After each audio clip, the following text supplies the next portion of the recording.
안녕하십니까 여러분. 안녕하세요. 오늘은 사무엘상 22장 2절의 말씀을 함께 상고를 해보고자 합니다. 먼저 성경 본문 이야기를 해보자면 22장 2절은 이렇게 기록되어 있죠. 환난 당한 모든 자와 빚진 모든 자와 마음이 원통한 자가 다 그에게로 다윗에게로 모였고 다윗이 그들의 우두머리가 되었는데 그와 함께한 자가 400명 가량이 되었다라고 이야기를 하고 있습니다. 자, 오늘 말씀을 상고하는 말씀의 목사님은 조정민 목사님께서 사무엘상 22장 1절, 10절 사이에 말씀을 어떻게 해석하고 있을까 들어볼까요? 오늘 보니까 2절 한번 보십시다. 시작. 환난당한 모든 자와 빚진 모든 자와 마음이 원통한 자가 다 그에게로 모였고 그는 그들의 우두머리가 되었는데 그와 함께한 자가 400명 가량이었더라. 오늘 보니까 환난당한 자들이 왔고 어려움을 겪고 있다는 뜻입니다. 요새 말로 하면 스트레스를 많이 받는 사람들이에요. 그리고 또 보니까 빚을 진 사람들입니다. 또 마음이 원통한 자, 불만이 가득한 자, 이런 사람들이 왔다는 것이죠. 어쩌면 오늘 이 다윗의 아둘람 동굴에 피해온 사람들은 탈락자들이에요. 경쟁사회에서 탈락한 사람들입니다. 제도와 체제에 순응하지 못했던 사람들이에요. 세상이 굳이 버린 것은 아니지만 본인들이 그 세상 속에 적응할 수 없었던 사람들이에요. 연고는 다 일일이 우리가 알 수 없지만 어쨌든 그는 자기 자신의 삶을 주체하지 못했던 사람들이죠. 이 사람들이 쫓기는 다윗을 찾아왔다는 것입니다. 이렇게 해석을 하고 있어요. 스트레스 받는 자이다. 세상에 정하지 못한 자이다. 라고 이건 굉장히 좀 관점이 좀 다른 것 같아요. 제가 판단하는 제 자신의 용어로는 뭔가 체제에 적응하지 못하는 뭔가 좀 이상한 사람들 이렇게 묘사하고 있는 좀 부정적인 어떤 모습들, 삶의 모습도 그러하고 삶 자체도 그러하다라는 의미로 해석을 할 여지가 굉장히 많이 있다는 거죠. 사실 이 아둘람 공동체, 아둘람이 다윗 왕조 그와 더불어서 나중에 하나님의 나라에 연결되어지는 그런 측면도 있거든요. 단지 이 사람들이 단지 체제에 스트레스 받고 체제에 적응하지 못하는 그런 어떤 사람으로 몰리는 그런 어떤 사람으로 가지고 있을 것인가? 아니면 하나님의 나라의 귀한 일꾼의 모습으로 이 사람들이 살아갈 수 있는 그런 출발점이 될 것인가? 그런데 하나님 나라의 또 하나님 나라의 일꾼으로서 어떤 그런 모습으로 묘사하고 있는 것이 아니라 이 부분은 좀 체제에 적응하지도 못하고 잘 살지도 못하고 뭐 이런 어떤 모습으로 이야기를 해 나가는데 과연 이 해석이 성경에서 말씀해 주고 있는 의도와 적합할 것인가라는 생각을 하지 않을 수가 없어요. 제가 먼저 결론을 내리자면 이런 방향은 이 사무엘이 말하고 있던 이 사람들 결국 다윗과 함께 다윗의 나라 하나님의 나라를 세워나가는 일꾼으로 집합되어지는 또 그들이 처한 상황이 어떠하였는데 이러함에도 불구하고 이러함을 가지고 사울과 대적하여서 새로운 나라를 세워나가는 하나님의 전사로 바꿔나가는 하나님 나라의 일꾼 하나님 나라의 전투하는 군사로서 살아가는 사람의 모습을 그로 관가를 해버리고 있다는 어려운 점을 가지고 있어요. 유진 피터슨의 사무엘 강해란 책에 보면 이 아둘람에서 모였던 사람들을 좀 설명하면서 어떻게 이야기를 하고 있냐면 다른 것이 아니라 이 400명 이스라엘 백성이 능하고 문벌 좋은 사람이 아니었다.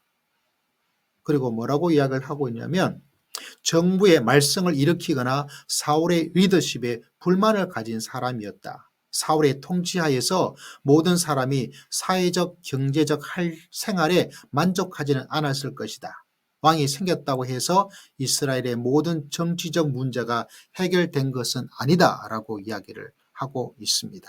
다시 말하자면 그 당시에 정부의 말썽을 일으키거나 사울의 리더십에 불만을 가진 사람이었다는 거죠. 단지 사회에 적응하지 못했다. 물론 불만을 가졌으니까 적응하지 못했다고 말하지만 이게 역동적인 불만, 역동적인 환란으로 바뀔 수 있는 어떤 그런 것을 놓치고 있다는 사실입니다. 그러므로 여러분 사울이 가지고 있던 그 당시의 통치와 사울의 리더십에 제대로 그것이 아니다라고 그 엄청난 응집력과 힘을 가지고 있는 사람의 모습인 것을 기억을 할 필요가 있어요. 우리가 사무엘상 보시면 우리가 지난번 한번 보았는데요. 이 마르 사에 만족하지 못했던 사람, 불만을 가진 사람이죠. 성태근 목사님은 이 마음에 불만을 가진 자, 이 부분들을 실제적으로 애통이라고 번역을 해서 그 애통은 적합한 적절한 번역이 아니다라고 지난번에 한번 말씀을 드렸어요. 그래서 이 아둘람 이 굴에 모였던 사람들에 대한 이해가 굉장히 사람들마다 다르고 또 중요한 의미를 가지게 됩니다. 애통은 아니에요. 그 사회에 그 리더십에 이래서는 안 된다. 나라가 이래서는 안 된다. 왕이 이래서는 안 된다라고 하는 강한 저항의식을 가지고 있는 사람들이 사울을 떠나서 누구에게? 다윗에게 모인 거죠. 사울에게 떠나서 다윗에게 모인 사람들, 그 사람이 바로 아들람 공동체 멤버였고 그들이 무려 400명이 되었고 유진 피터슨은 이렇게 이야기를 추가로 해주고 있습니다. 다른 사람이 아니라 이 사람들이 마치 고린도 교회에 있던 초기 그리스도인들과 흡사하다라고 이야기를 하고 있어요. 형제들아 너희 부르심을 보라. 육체를 따라 지혜로운 자가 많지 아니하며 능한 자가 많지 아니하며 문벌 좋은 자가 많지 아니하도다. 그러나 하나님께서 세상의 미련한 것을 택하사 지혜 있는 자들을 부끄럽게 하려 하시고 세상의 약한 것을 택하사 강한 것들을 부끄럽게 하려 하시며 하나님께서 세상의 천한 것들과 멸시받는 것들과 없는 것들을 택하사 있는 것들을 피하려 하시나니 이는 아무 육체도 하나님 앞에서 자랑하지 못하게 하려 하심이라. 고린도전서 1장 26절에서 29절 말씀을 유진 피터슨이 인용을 하고 있습니다. 다시 말하자면 사울의 그 당시에 폭정에 견디지 못해서 그것이 저항하기 위해서 이 사람들이 모인 거예요. 그러므로 환난을 당하고 빚을 지고 그 당시의 사회의 마음에 불만을 가지고 있는 이 사람들이 엄청난 힘을 가지고 있는, 다시 말하자면 새로운 나라를 만들고 교회를 아니면 이 땅을 하나님의 나라로 만들기 위해서 이래서는 안 된다라는 사람들이 모여야 되는 거죠. 교회는 이래서는 안 되는데 모이면 그 마음에 만족하지 말고 뭉쳐서 함께 새로운 교회의 모습을 만들고, 나라가 이래서는 안 된다라고 말할 때 그냥 적응하지 못했던 사람, 스트레스를 받았던 사람, 이런 사람이 아니라 그 불만을 가지고 그 사회를 하나님의 나라, 하나님께서 만족하고 우리 모두가 만족할 수 있는 세상으로 만드는 그런 공동체가 바로 이 아들람 공동체에 모인 사람이고, 그래서 이 사람들이 사회에 적응하지 못했다라고 굳이 아니다라고 말하기는 어렵지만은 단지 스트레스를 받은 사람이다, 이렇게 미약한 존재로서 이 사람들을 평가하는 그 자체는 반대를 하지 않을 수가 없어요. 성경이 의도하고 있는 바가 아니에요. 요즘 피터슨도 그런 관점에서 이 사람들을 평가하지 않고 있다는 사실을 제가 증거로 보여드렸습니다. 이 나라, 이 사회를 하나님의 나라로 제대로 만들기 위해서 가지고 있는 그 특징을 가지고 있어요. 환난, 경제적 빚, 그리고 마음의 원통함. 원래의 의미는 불만이죠. 이들이 가진 힘이 커요. 이거를 잘해서 하나님의 나라가 이 사회에 임할 수 있도록, 그것이 가장 중요한 핵심의 방향입니다.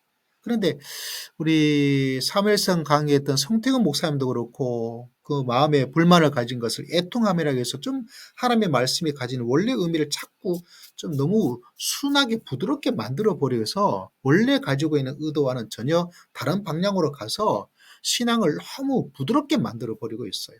신앙은 전투적이죠. 투쟁적입니다. 도전입니다. 모험입니다. 편한 게 아니에요.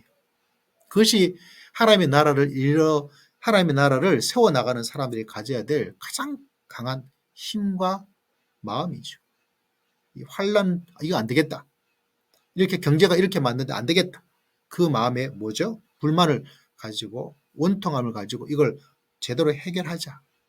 파괴적인 해결이 아니라 생산적이고 하나님이 기뻐하는 방법으로 다윗과 이 400명의 사람들이 만들어가는 거죠. 그러므로 이 사람이 스트레스를 받았거나 사회에 정하지 못했던 이런 연약한 사람들이 아니에요.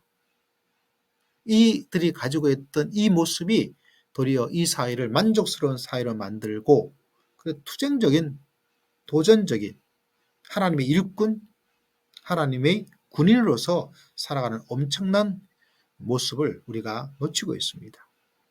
그런 면에서 조정민 목사님이 이 사무엘상 22장 2절의 이런 해석과 이런 방향은 이건 성경이 말하고 있는 바와는 전혀 다른 방향으로 가고 있다는 거죠.